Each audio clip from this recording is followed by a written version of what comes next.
What's going on, guys? It's Cimo. So today I'm bringing to you my top 10 side deck cards for the January 2019 format. Now yesterday we covered the top 5 meta decks for the January 2019 format, so I thought a good way to follow that up would be kind of discussing what some of the best options are going into the side deck for games 2 and 3 if you happen to face any of these matchups, which, if you're going to be playing Yu-Gi-Oh! Competitively, is definitely a likely scenario. Now, none of these cards are good against all the best decks, and that's kind of usually how a card game works, but this is just a general guideline that, depending on the type of deck that you're playing, if any of the cards on this list happen to work for you, it's something you might want to consider, or maybe it's something you might not have even considered at all that you're going to be happy that you watched this video and discovered. So before we get into it, if you haven't already, be sure to subscribe to the channel and hit that notification bell so you guys don't miss a single upload. And if you really enjoy the type of content that I produce on this channel, consider supporting me on Patreon or becoming a YouTube channel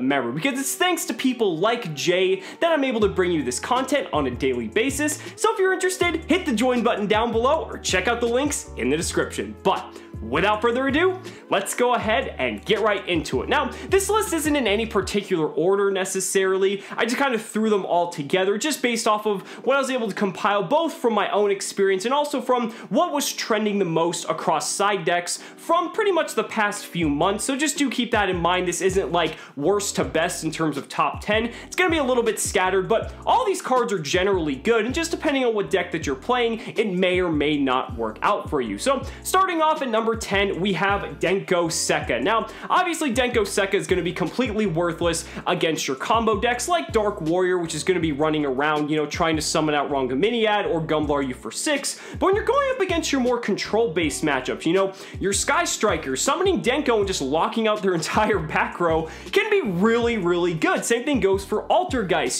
These trap-reliant strategies are very weak that if they have everything shut off, DENKO can be an incredibly powerful card. Not to mention it has a body, so that way you're not only locking everything down, so if your deck's able to pretty much relinquish its normal summon, you're going to be able to summon out DENKO, then proceed with the rest of your plays, and you're going to be in pretty good shape. DENKO SEKKA is looking really good this format, and again, if your deck is willing to accommodate being able to give up its normal summon, something you definitely want to consider having in your side deck for those more control-based matchups. Now, number 9 is an absolute classic and kind of like a side deck staple ever since it initially came out, and that's Twin Twister. Twin Twister has really always had a place in the side deck because it's just so good against any deck that's going to play back row. I mean, Sky Striker, again, Sky Striker, Twin Twister is phenomenal. Being able to stop their multi-rolls from recurring multiple cards, or hitting cards that were brought back off of the multi-roll to ensure they get banished. Like, there's so many cool interactions there. Up against your Altergeist matchup, again, hitting their back row can just be completely invaluable. But at the same time, when you go into games 2 and 3 and your opponent might be side decking cards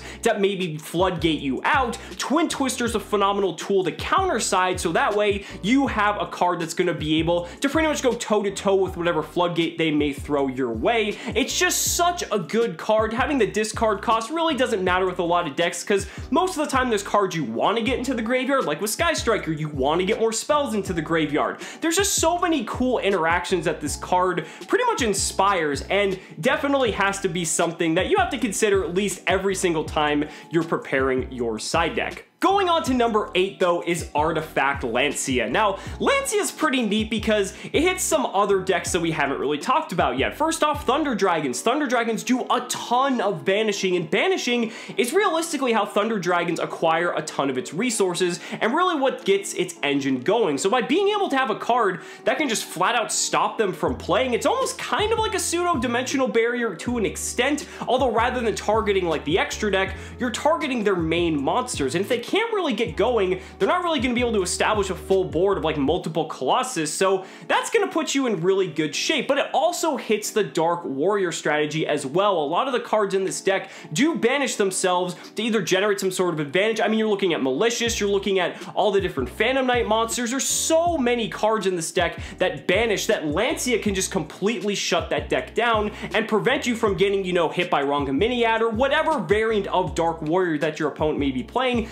LANCEA is just a really solid option that can almost just flat out stop the turn and make it that you're going to be in a very advantageous position going into your first turn. Now, number 7 is probably the floodgate of the format. There can be only one. Now, we've had cards like Rivalry of Warlords and Goes in Match, and frankly, those are still very good cards for what they're worth depending on what type of deck that you're playing. But there can be only one just excels in this particular meta, because if you look at what the meta is comprised of, you have a deck of all Thunder monsters, you have a deck that's all Warrior monsters, you have a deck that's all Spellcaster monsters. Like, every deck this card is just so good against. Even Sky Strikers, it prevents them from being able to tag out stuff from their extra deck because they can't even attempt to summon. Like, that's just so powerful. There can be only one. It's just one of those floodgates that people really hate to see. And honestly, if your deck is comprised of just completely like non-singular type monsters, you should definitely be considering playing this, just because if your deck's not going to be encumbered by its, really oppressive effect, this can just auto-win you a ton of different games. Sliding in at number 6, though, is Inspector Boarder. Inspector Boarder is kind of one of those cards that you hope to draw in your opening hand, and depending on what matchup you side it for, you could just flat out win the match if they do not have a way to answer it. Inspector Boarder is very powerful against a deck like Thunder Dragon, because without the ability to activate monster effects, Thunder Dragons really can't do a whole lot to get around this card. Same thing goes for Altergeist. Altergeist have a very difficult time getting around Inspector Boarder, not to mention it's got a 2000 attack body, so the fact that it's big and it's negating all monster effects, it can really put a damper on your opponent's ability to play. Again, this isn't a card you want to play necessarily against every deck, but if you have a very weak Altergeist matchup or maybe a weaker Thunder Dragon matchup, this card is something you might really want to consider, because it can cover a lot of things, and honestly, if you see it in your opening hand, if you like that approach where you try to force your opponent to answer this one card that can honestly just win you the match,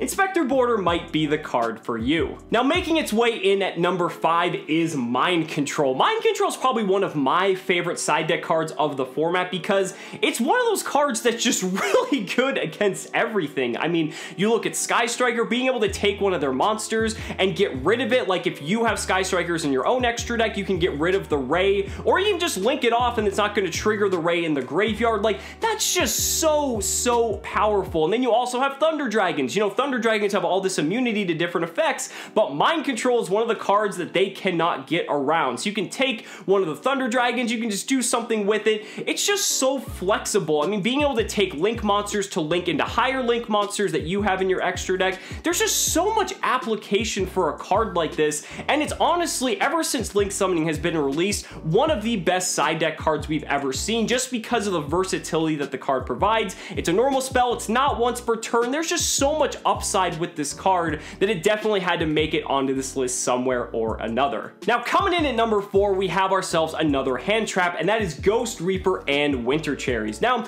Ghost Reaper is one of these cards, well, it's not really good against every single deck. It has to be extra deck focused, and currently in the metagame, there's only one deck that really doesn't apply to, and that's Altergeist, because let's be real, you're really not going to hit Hextia with a Ghost Reaper. But the thing is, when you look at all the other decks, take a look at Sky Striker, hitting something like Kagari and denying your opponent from being able to recur their Sky Striker cards, that's really good. I mean, yeah, they have Shizuku and Hayate, but the fact that they no longer have that graveyard recursion into the form of their extra deck, I mean, yeah, they have multi-roll, but hitting Kagari can just be absolutely massive. But when you go away from that control matchup and look at the more combo-oriented decks, take a look at Thunder Dragon. If you hit Colossus, what is Thunder Dragon really doing? Are they going to play like Titan Control? I mean, hitting Colossus can just be monumental. And then take a look at Dark Warrior decks. I mean, if you hit the Rongominiad, or if you hit like Summon Sorceress or Isolde, or there's so many different cards that you could possibly hit in the Dark Warrior match. Gumblar is another one. Like, there's so many safe options that if you Reaper them, they're going to be just at such a disadvantage, because that's kind of the win condition of their deck, and you're going to start to see these combo combo decks slowly crumble apart. So Ghost Reaper is a phenomenal pick, depending of course on what type of deck that you're playing, but if you have it and if you can manage to draw it, it can honestly just win you a game straight out of the gate. Now number 3 is a card that you probably should already have in your main deck, but I thought I would include it on here in case you already didn't, and that's Infinite Impermanence. Infinite Impermanence is arguably like the best effect negation card in the game currently. It's honestly probably one of the best, if not the best, hand traps in the game, because not only does it negate effects, it's not once per turn, and also not to mention it is a trap card, which means it's able to play around Called by the Grave, which is one of the biggest contributing factors to the card's success, and also very high price tag. But even when you go beyond the fact that it can be used as a hand trap, even when you set this card, being able to negate some of your opponent's most powerful spells and traps, if you're able to resolve it on field with its column negation effect, that's huge. I mean, in instances where you can get like Pot of Desires or a Soul Charge, if your opponent just happens to slip up and play it in the same column as your Impermanence, they're gonna be in for a world of hurt. So the amount of flexibility that Infinite Impermanence has, it's invaluable, and if you aren't already playing it in the main deck, you should be playing it in the side deck in some form or another. But moving on to number 2, we have probably the best monster you could be side decking at the moment, and that is DINOWRESTLER PANKRATOS. Man, PANKRATOS is just insane. I mean, 2600 body, it's able to be special summoned, so it's basically free, and then if your opponent tries to do anything to it in any way, shape, or form, you can just tribute it off and pop one of your opponent's cards. So not only does that mean you can get rid of your opponent's floodgates, you can get rid of your opponent's annoying monsters, like, there's just so much value here. It's probably always going to end up being a +1, because if you're able to just like hit something over with it and then just pop a card with it,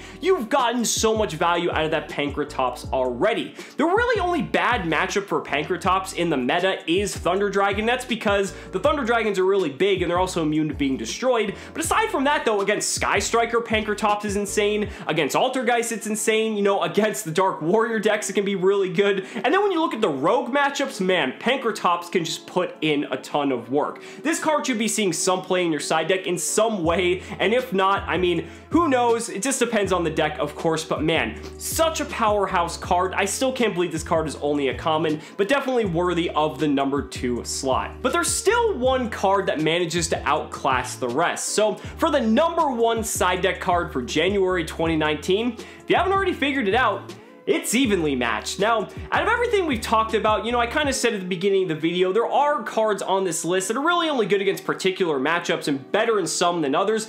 Evenly matched is kind of good against just everything right now. I mean, against Sky Strikers, you just banish their entire field and they're really left with almost nothing, and in a control-based matchup like that, losing all their resources is really going to set them back to the point where it's almost unwinnable. Against Thunder Dragon, it's able to get around the fact that all the Colossus or even the Titan have immunity to destruction because it's banishing face down, so that's incredibly powerful. You've got your Altergeist matchup, which again, blowing away all their back row can pretty much just spell game over. And then even Dark Warrior, just being able to dodge all these effects and just clear an entire board, be able to get like a +7 or a +8 off of a single copy of Evenly Matched. Yeah, this card is the real deal. And I honestly think you should have a playset of this by now if you don't already. It was reprinted in the Mega Tins, and I know it's still a little bit pricey depending on what your budget is, but for how much power this card has, and looking at the metagame moving forward, Evenly Matched should be a staple 3 of in your side deck